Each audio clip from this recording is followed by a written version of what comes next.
There's a few more people that know about Bitcoin and cryptocurrency as a whole. So why isn't Bitcoin soaring in terms of $20,000, $30,000, $50,000 right now? Well, I think that this year is going to be a very key year in terms of my predictions for Bitcoin and cryptocurrency as a whole. But this all depends on a few factors. Want to know what they are? Stick around.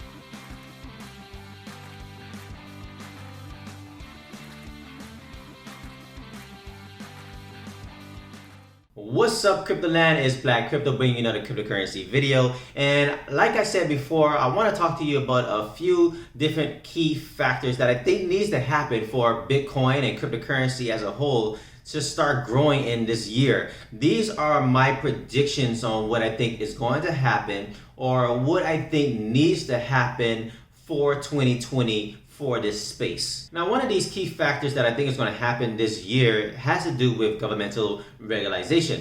Now, when it comes to the government getting involved with cryptocurrency, it's a no-brainer that you already know that the government has to get involved in some kind of way, especially when you're talking about money, right? Now, one of these areas that I think is going to happen is going to be in terms of taxation. We're going to see a lot of policies come out in terms of the cryptocurrency, in terms of taxation, in terms of what happens when you hold cryptocurrency, what happens when you trade or spend or buy cryptocurrency.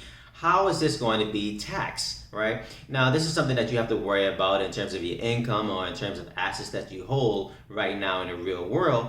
So there's no different when it comes to cryptocurrencies because you have a lot of individuals that are making a lot of money when it comes to cryptocurrency right now.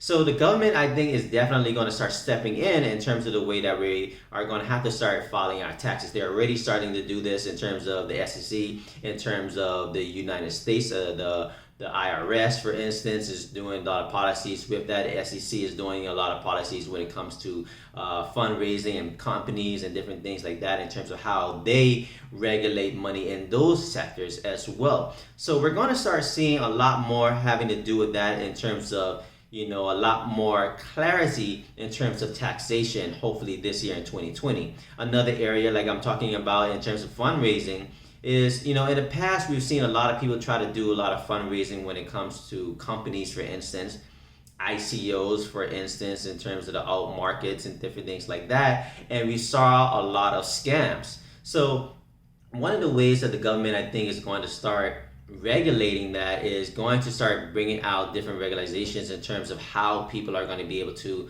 fundraise or how are you going to be able to invest in other different companies.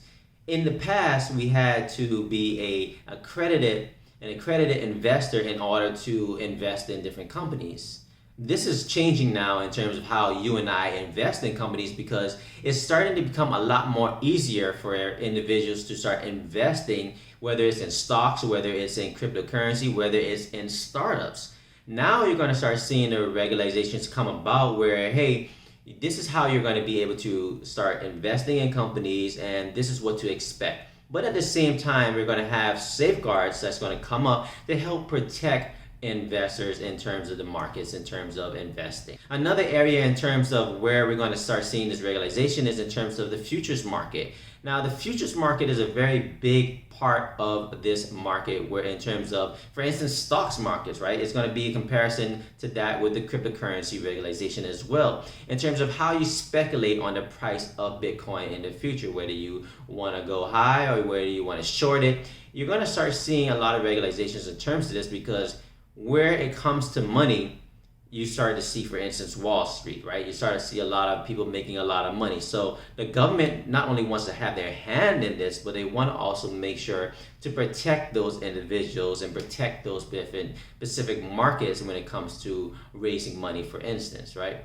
So I think this is a very good key factor that's going to be happening in 2020. And I want you to definitely stay tuned because anytime the government starts getting involved in something, it brings a little bit more legitimacy to a topic. It also brings a little bit less fear when it comes to a specific topic. So this is something to definitely watch out for in 2020. Another key area that we're going to be seeing a lot of growth when it comes to cryptocurrency has to do with the central banks. The central banks adopting cryptocurrency. Now, when it comes to a country, the central bank is the one that controls the money in and out of the country. Now, they want to actually go ahead and start regulating this, of course, and they want to start utilizing cryptocurrency because it's too big to ignore.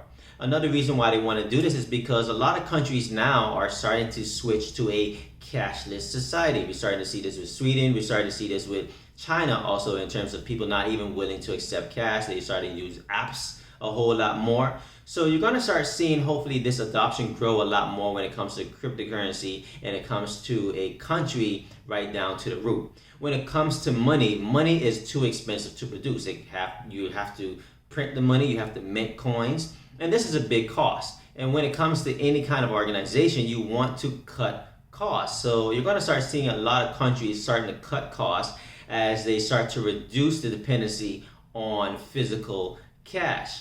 Another area here in terms of the central banks is that you're going to start seeing hopefully a lot more countries start to look at a country-backed cryptocurrency.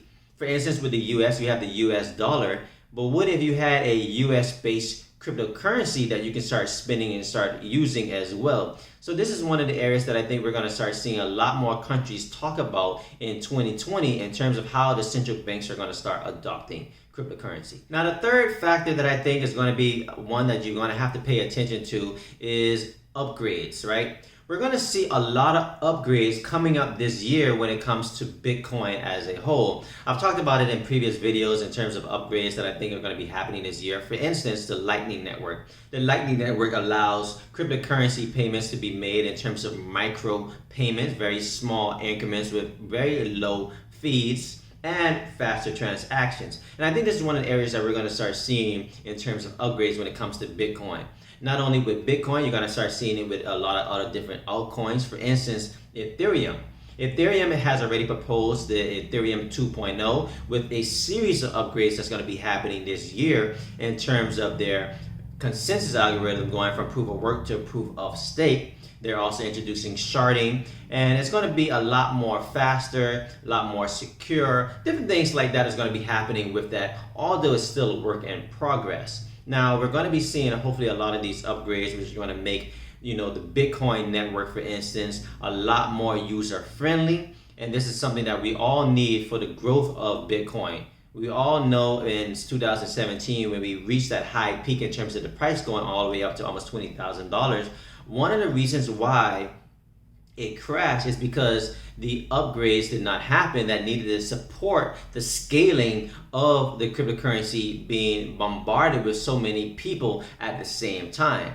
And this is one of the reasons why over the last several years it's been slow. Reason why is because behind the scenes you've had a lot of developers working on these problems to try to make Bitcoin and all the other different cryptocurrencies more user-friendly and more adopting in terms of the use and scalability of them. So the fourth factor that I think needs to happen this year in 2020 is wider adoption.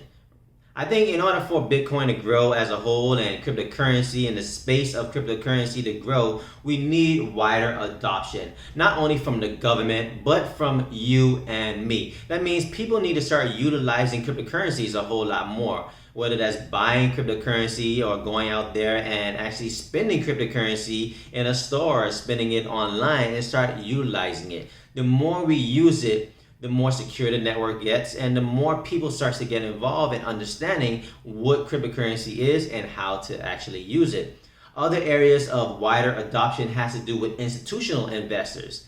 In terms of the real world, you have a lot of different funds or hedge funds or retirement funds that have a lot of money just sitting there, and they're looking for places to put their money in terms of investment. So I think this year we're going to definitely see a lot more institutional investors getting involved with cryptocurrency, and that's going to drive the adoption in terms of cryptocurrency as a whole. Another area in terms of wider adoption has to do with these big box stores. We need to start seeing a lot more big box stores starting to accept cryptocurrency as a form of payment. When you start to see different companies, for instance, like an Amazon or Walmart or any of these big box retailers say, hey, listen, we accept these cryptocurrencies. You can pay for your goods with these cryptocurrencies. If you're a person that holds it, that makes you a lot more comfortable with it. If you're a person that's not comfortable with cryptocurrency, by seeing these big box stores accept cryptocurrency, you're going to feel more at ease in terms of cryptocurrency as a whole. And that's going to grow in terms of the adoption of cryptocurrency. You're also going to see a lot more different startups or a lot of different other companies, for instance, like a Facebook, for instance, started utilizing cryptocurrency. And when you start seeing these different platforms that you're used to, that you're using every single day, start using cryptocurrency, it's going to make you a lot more confident with it as well, and that's going to grow the adoption. So I think 2020 is the year that we're going to see a lot more wider adoption than we've seen in the previous past years when it comes to cryptocurrency, and I think this is going to be a great year for that to happen. So the last key area that I think that we need to see happen with Bitcoin this year in 2020 has to do with all-time highs. Now, the all-time high for Bitcoin has been nearly to $20,000 when we saw that all the way back in 2017, 2018, beginning of that year. And one of the things that needs to happen in terms of Bitcoin is we need to start seeing all new time highs. Right now, we're battling right now for $10,000 as the price did drop down over the last several years and is steadily climbing back up. Now, a lot of people have different predictions in terms of where the price is going to go this year, next year, or the next 5 years. But I do know that we need to start seeing all-time highs. And this all has to do with a lot of the other factors that might play into each other that might contribute to a new high price in terms of Bitcoin. Maybe going to $20,000 back again this year, or going maybe to even $30,000 this year. Who knows the specific future? But I do know in terms of if you want wider adoption with cryptocurrency, you want this to be more out there in terms of the news, we're going to have to start seeing this in terms of the price going up. I think that this is something that's inevitable in terms of the price going up, whether it happens this year or it happens in the next few years. But this is a key factor that needs to happen for 2020, and I predict that we may see an all-time high coming near to the end of this year. So guys, are you excited for 2020? These are my predictions in terms of key factors that I think we're going to start seeing in 2020 to help the growth of Bitcoin and other cryptocurrencies. We're going to see that in terms of the area of governmental regulations, in terms of the central banks using cryptocurrencies, major upgrades to the Bitcoin network and other cryptocurrencies out there. Also, wider adoptions, meaning you need to start going out there and using cryptocurrencies, and all-time highs when it comes to the price of Bitcoin. Now, this is just my prediction in terms of what I think is going to happen. Also, do not take this as any kind of financial advice. Make sure you go out there and seek a professional when it comes to that. But I think these are the areas that I think we're going to start seeing some major changes happen in 2020 and hopefully help the growth of cryptocurrencies. Who knows where Bitcoin is going to go from here, but these are my predictions and what I think is going to happen in terms of key factors for Bitcoin. Leave a comment below. Let me know what are your predictions for Bitcoin and cryptocurrency as a whole. Do you believe in these key factors happening in terms of this year, or what is going to be needed for Bitcoin and cryptocurrencies to actually grow? Also, go ahead and stop by my Instagram and my Twitter, which is BLK Crypto, and I'll see you guys in the next video. Peace.